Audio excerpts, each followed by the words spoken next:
दोस्तों, कहानी की शुरुआत होती है एक सुनसान मरुभूमि को दिखाते हुए, जहां पर एक छोटा बच्चा अकेला इधर उधर घूम रहा था।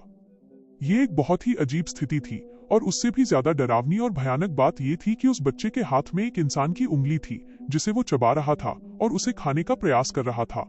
इसके कुछ समय बाद हम विंडम नाम के एक व्यक्ति को देखते हैं जो कि एक पेशेवर फोटोग्राफर है और इस रेगिस्तान में सूर्य ग्रहण की शानदार तस्वीरें अपने कैमरे में कैद करने के लिए आया हुआ है। शाम तक वो सारी फोटो खींच लेता है और अपना सामान समेटकर इस रेगिस्तान से वापस जाने लगता है। पर वहां से जाते समय उसे एक रोता हुआ बच्चा दिखाई देता है जो किसी पेड़ की छांव में बैठा हुआ था। विंडम उसके पास जाता है और उस बच्चे से उसके रोने का कारण पूछता है। तब वो जवाब देते हुए कहता है कि मैं इस जंगल में खो गया हूँ।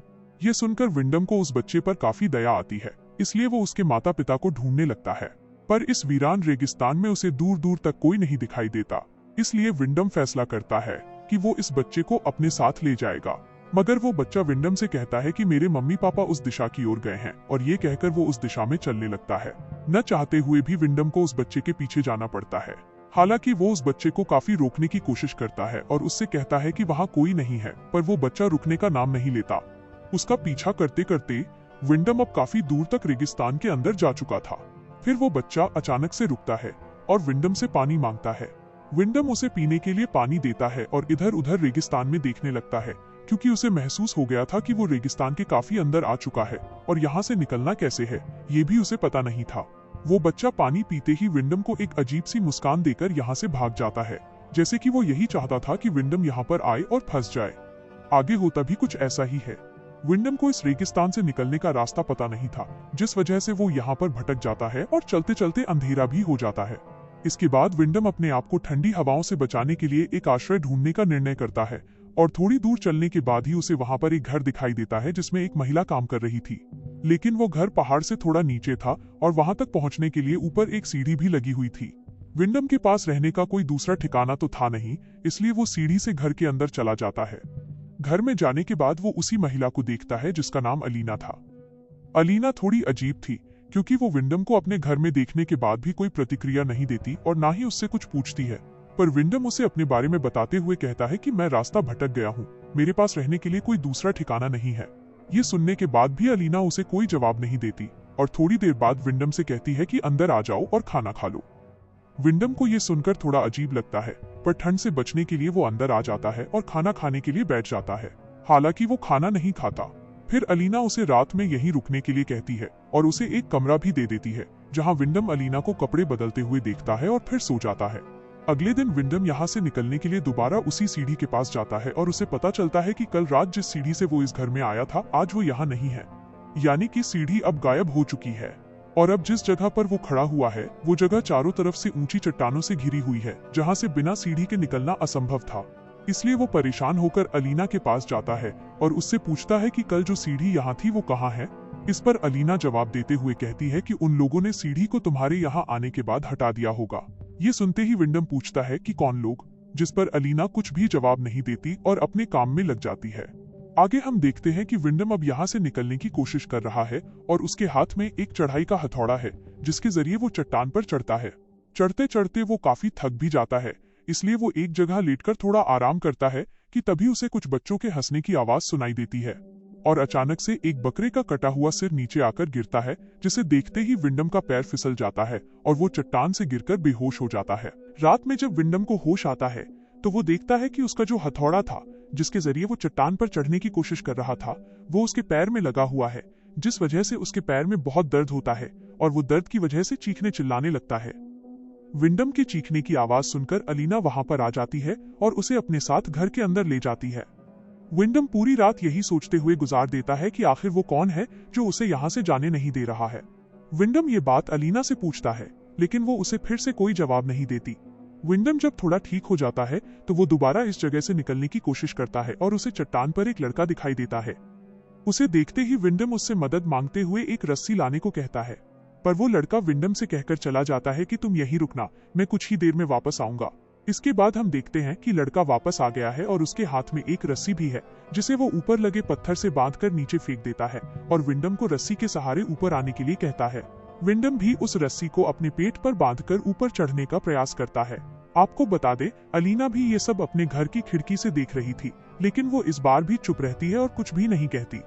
इधर विंडम जैसे ही आधे रास्ते पर पहुंचता है तो उसे एहसास होता है कि अब तो वो बच जाएगा, लेकिन ये सिर्फ उसका एक भ्रम था। दरअसल आधे रास्ते को पार करने के बाद विंडम को बहुत सी अजीब बातों का पता लगता है। जैसे जब वो आधे रास्ते पर पहुंचता है तो उसे ऊपर बहुत सारे बच्चे बैठे हुए दिखाई देते हैं जो विंडम को देखकर हंस रहे थे, यहाँ तक कि वे उसके ऊपर मल मूत्र भी कर देते हैं। असल में इन्हीं बच्चों ने विंडम को यहाँ फंसा कर रखा था। जैसा कि हमने कहानी की शुरुआत में देखा था कि एक बच्चा विंडम को यहाँ पर लेकर आया था।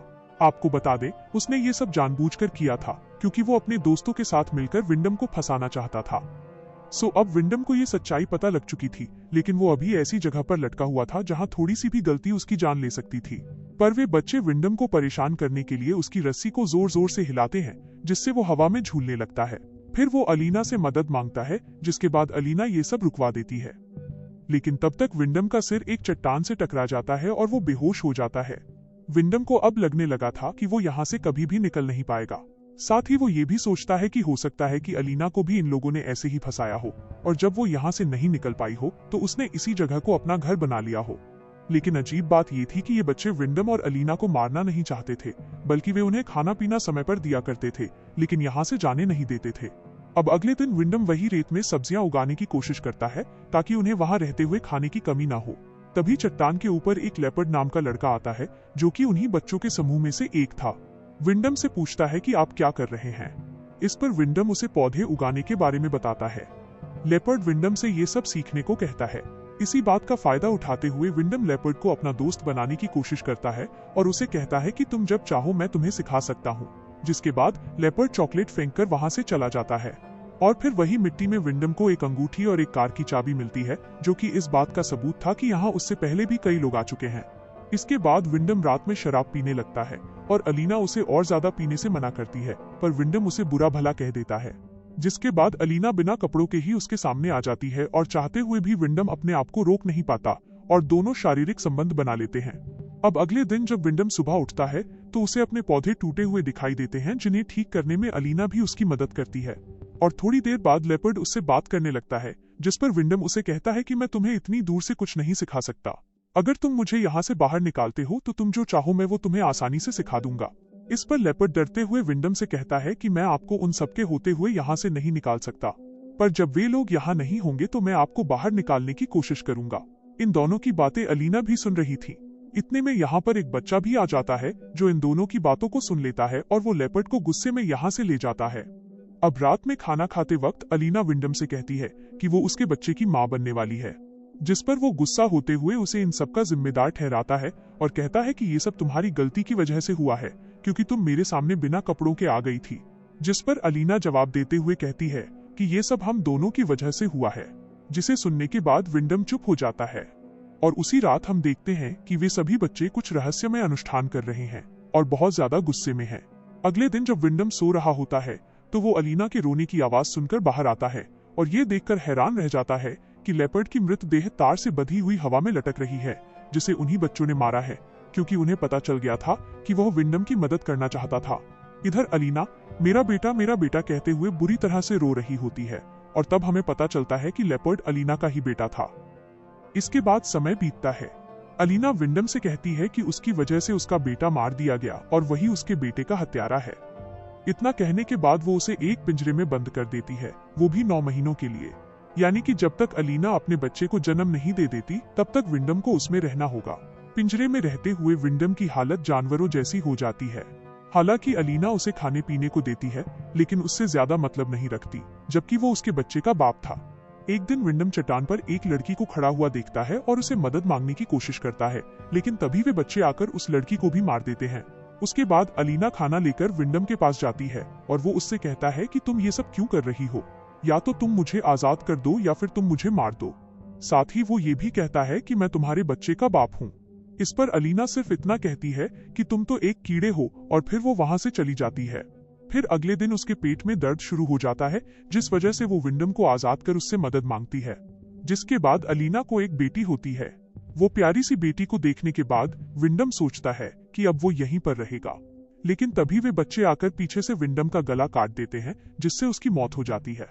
और फिर वे बच्चे अलीना से कहते हैं कि माँ, आपने जो कहा था वो हमने कर दिया। यानी ये सभी बच्चे अलीना के ही थे और विंडम से पहले भी अलीना ने कई आदमियों के साथ शारीरिक संबंध बनाए थे और उनसे बच्चे पैदा किए थे। फिर कुछ समय के बाद हम अलीना को अपनी बेटी का ध्यान रखते हुए देखते हैं और बाहर अब भी विंडम की लाश पड़ी हुई होती है। इसी के साथ ये कहानी खत्म हो जाती है। तो दोस्तों, कैसी लगी आपको इस कहानी की व्याख्या? कमेंट सेक्शन में जरूर बताएं। वीडियो को लाइक और शेयर करके चैनल को सब्सक्राइब करें और बेल आइकन दबाएं, जिससे आपको आने वाली वीडियो का नोटिफिकेशन मिस न हो। मिलते हैं अगली वीडियो में। Bye bye, I take care.